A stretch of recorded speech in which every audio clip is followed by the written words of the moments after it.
Hola a todos, mi gente linda, mi gente bella, mi gente hermosa, bienvenidos otra vez a su canal de Filósofo 777 y el día de hoy te voy a hablar nada más y nada menos que el día de hoy vamos a hablar del monstruo llamado Nicolás Maduro. Y es que el diario The New York Times acaba de sacar una publicación que habla específicamente del duelo en Venezuela por los fallecidos en las protestas y por los últimos vestigios de la democracia que se está viviendo. La realidad es que un día después de votar en las elecciones presidenciales que habían unido a millones de venezolanos en un llamado por el cambio, un joven de 18 años fue asesinado a tiros en la calle. El líder autoritario del país, Nicolás Maduro, el dictador, se ha proclamado a sí mismo como vencedor, a pesar de la abrumadora cantidad de evidencia de que el candidato opositor fue el que ganó las elecciones, Edmundo González Urrutia. Luego de esto, Maduro envió a las fuerzas de seguridad a aplastar a la disidencia. ¿Por qué mataron a mi hijo?, gritó en su funeral la tía de España que lo había criado. Ahora Venezuela está de luto, no solo por las aproximadamente 24 personas fallecidas en medio de las manifestaciones violentas, sino también por los últimos jirones de una democracia hecha trizas desde hace mucho tiempo. Los pequeños espacios de resistencia que aún quedaban en el país se desvanecen día a día, sino hora a hora, a medida que Maduro arremete contra un electorado que intentó sacarlo con votos. Durante años muchas familias venezolanas separadas por la emigración creyeron que acabarían reuniéndose en una Venezuela mejorada, aunque quizás no totalmente democrática. Tras las elecciones, muchos están sepultando ese sueño. Más nunca volvería a Venezuela, dijo una joven científica de datos residente en Chile que pidió que no se publicara su nombre porque su madre y otros familiares permanecen en su país de origen. Venezuela se convirtió en mi peor pesadilla, dice ella. En Caracas, la capital, la policía está estableciendo puntos de control para registrar los teléfonos celulares en busca de cualquier signo de disidencia. Han aparecido marcas negras en forma de X en la casa de algunos votantes de la oposición. Las fuerzas de seguridad están deteniendo a ciudadanos de a pie por los más mínimos indicios de protesta. Antes eran sobre todo los activistas quienes se arriesgaban a ser detenidos. En estas últimas semanas han sido detenidas más de 1.400 personas, según el grupo de monitoreo Foro Penal. Muchos son ciudadanos de a pie, pero más de 100 de estos detenidos son menores de 18 años. Las autoridades están anulando también los pasaportes de los activistas de derechos humanos y de otras personas, dejándolas atrapadas en el país. Los periodistas huyen en medio de avisos de que la policía de inteligencia los están persiguiendo. Este sábado, miembros de la Guardia Nacional se llevaron detenido a un sacerdote en el estado Zulia, frente a su congregación. Los feligreses cantaban arrodillados mientras el sacerdote desaparecía de sus vistas. En el pasado, el gobierno por lo general evitaba arrestar a la figura de la iglesia. Los líderes de oposición, Edmundo González y María Corina Machado, han intentado mantener un mensaje de optimismo, aunque sus apariciones públicas han sido escasas desde las elecciones, tras amenazas de persecución y de captura, y que gracias a Dios aún no han sido detenidos. El sábado, como parte de una concentración mundial en un apoyo de su movimiento, cientos de personas se reunieron en Caracas, a pesar del despliegue de miles de efectivos de las fuerzas de seguridad del gobierno por toda la ciudad. No tenemos miedo, gritaban los simpatizantes de la oposición, muchos de ellos mostrando fotocopias de las actas de las máquinas de votación del 28 de julio. María Corina Machado estuvo allí. Dio un discurso desde el techo de una camioneta. Sin embargo, Edmundo González no hizo acto de presencia por cuestiones de seguridad, de riesgo y por su avanzada edad. Asistir a este tipo de manifestaciones conlleva un alto riesgo de detención para los líderes y los simpatizantes, y no se sabe con certeza cuánto pueden durar estos eventos. En general, en Venezuela reina la censura. ¡Libertad!, se atrevieron a gritar dos personas en el cortejo fúnebre de Olinger Montaño, un barbero de 24 años que murió el mismo día que España. Otro doliente le hicieron callar rápidamente en el cementerio en Caracas, donde la madre de Montaño lloraba sobre su ataúd. Nadie pidió justicia, ni se aventuró a izar la bandera nacional tricolor. Hoy fue él, dijo un amigo, ahora podemos ser nosotros. El New York Times asistió a estos funerales y revisó los certificados de defunción de 5 jóvenes muertos en las protestas en los días posteriores a las elecciones, y entrevistó a las familias de varios otros. Por su protección, el New York Times se reserva los nombres de muchas de estas personas que han hablado por ese artículo. Maduro ha dudado públicamente de la veracidad de estas muertes. Tarek William Saab, fiscal general, aliado político del presidente usurpador y criminal, ha dicho que los muertos no son víctimas sino actores, que caen al piso y se echan salsa de tomate a la persona que está en el suelo. Así lo dijo en una reciente rueda de prensa, asegurando que el gobierno encontraría y detendría a aquellos que han fingido su muerte.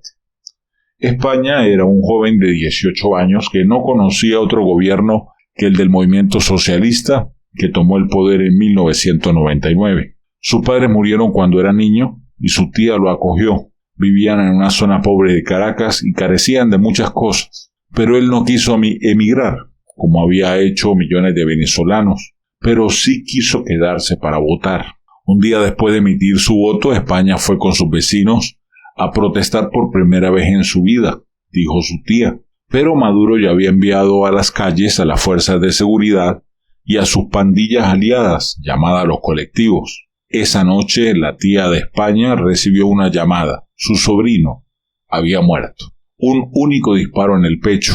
Rezaba su certificado de defunción. Todavía no está claro quién lo mató, si fueron los guardias o los colectivos. Las elecciones del 28 de julio enfrentaron a Maduro en el poder desde el 2013 contra González, un ex diplomático, hasta entonces poco conocido, que contaba con el respaldo de la líder popular de la oposición, María Corina Machado. Maduro ya lleva mucho tiempo celebrando elecciones para dar apariencia de legitimidad a su gobierno, a menudo manipulando el sistema a su favor.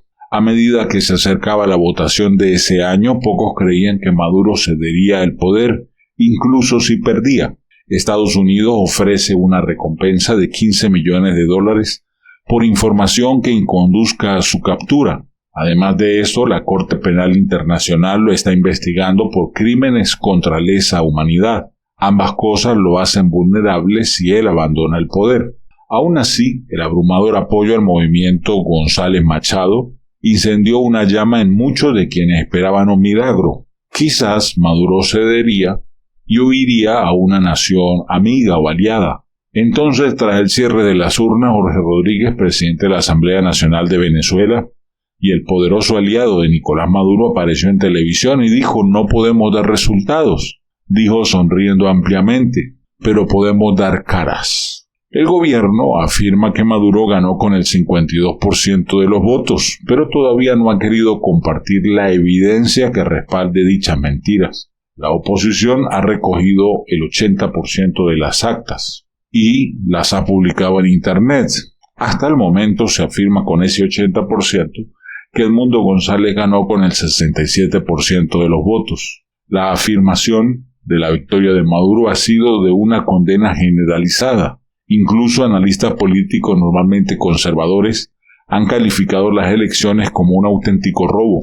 Estados Unidos ha dicho que considera como vencedor a Edmundo González. La Unión Europea y los países vecinos, Colombia y Brasil, todavía se niegan a reconocer a Maduro como vencedor, pero tampoco confirman que Edmundo González lo es. Un informe de las Naciones Unidas publicado este martes concluyó que el organismo electoral del país no cumplió ni siquiera con las medidas más básicas de transparencia e integridad que son esenciales para la realización de elecciones creíbles. Es poco probable que el Estado responsabilice a alguien por las muertes durante las manifestaciones. Crímenes similares en protestas anteriores han quedado impunes, como las que ocurrieron en 2014, 2017, 2019. Doria Rondón, de 22 años, de Caracas, salió de su casa para protestar el 29 de julio con 2 primos y con su hermano menor. Alrededor de las 10 de la noche, entre gases lacrimógenos y disparos, el grupo perdió de vista a Rondón. Su hermano lo buscó durante gran parte de la noche. Finalmente, al mediodía del día siguiente empezó a circular por los mensajes de texto de su comunidad una foto del cuerpo de Rondón tendido entre unos arbustos, aferrado a su mochila. El certificado de defunción de Rondón decía que había muerto de un disparo que le atravesó el pulmón. En su funeral, su madre dijo que tenía tanta rabia que apenas podía llorar. Su esperanza ahora, dijo, es escapar de Venezuela con su hijo menor. El nuevo mandato de Maduro no comienza sino hasta el 10 de enero del próximo año, y la oposición, Estados Unidos, gobierno de Colombia, de Brasil, están aprovechando el tiempo para intentar negociar con Maduro. Entre sus objetivos está convencerlo de que abandone el cargo, de que llegue a un acuerdo con la oposición para compartir el poder o, como mínimo, acepte unas condiciones más democráticas para las elecciones locales y legislativas del próximo año. Sin embargo, funcionarios de los tres países han expresado su escepticismo ante la posibilidad de que las negociaciones conduzcan a un cambio. Un día reciente, lejos de Caracas, en el extremo occidental de Venezuela, un grupo de compañeros de clase sostenía un alto y un pequeño ataúd que contenían el cuerpo de Isaías Fuenmayor. A sus 15 años, Isaías es una de las víctimas más jóvenes de la agitación postelectoral, ya que él ni siquiera tenía edad para votar. Su madre lloraba de dolor mientras caminaba hacia el cementerio. Dijo que su hijo no había participado en ninguna manifestación. Más bien dijo si su hijo se había cruzado con manifestantes luego de salir del ensayo de una fiesta de cumpleaños cuando fue asesinado. Su certificado de defunción dice que recibió un disparo en el cuello. Los amigos y vecinos de Isaías hicieron 3 pancartas para acompañar el funeral. La primera decía: a Isaías le robaron sus sueños. La segunda decía: Isaías, siempre te recordaremos. Y la tercera se atrevía a pedir acción: queremos justicia para Isaías. Esto, señoras y señores, es lo que muestra la monstruosidad de Nicolás Maduro. Y vengo repitiendo lo que les vengo diciendo. Hemos tenido información de que las mujeres embarazadas que están detenidas, los esbirros que las tienen detenidas, las torturan psicológicamente diciéndole que le van a matar a sus bebés, que las van a hacer abortar para que ellas no sean madres de terroristas, para que no traigan terroristas a este mundo. Imagínense el desespero psicológico que se le está generando a estas mujeres embarazadas detenidas, sin contar los 100 menores de edad que también están detenidos según el Foro Penal venezolano, que están siendo torturados cada ciertas horas. ¿Es o no es monstruo Nicolás Maduro? Déjamelo en la caja de comentarios, porque esto definitivamente lo hace es un ser que no tiene nada de conocimiento ni de lo divino ni de lo espiritual, por mucho que se reúna con pastores, con curas, con obispos. Esto es una evidencia de que él es un monstruo. Déjame tu comentario y te recuerdo que si no quieres perderte nada de lo que pasa en el país, primero suscríbete al canal si no lo has hecho, activa la campanita y opción todas, regalarme un like para que este video llegue a más personas, sígueme en mi canal de WhatsApp, el enlace está en la descripción, como Filósofo777, puedes buscarme también en la pestañita de novedades. Sígueme en Telegram como Filósofo777 y en Instagram como Filósofo777USA. Un abrazo rompecostillas, los quiero mucho, bendiciones, hasta la próxima.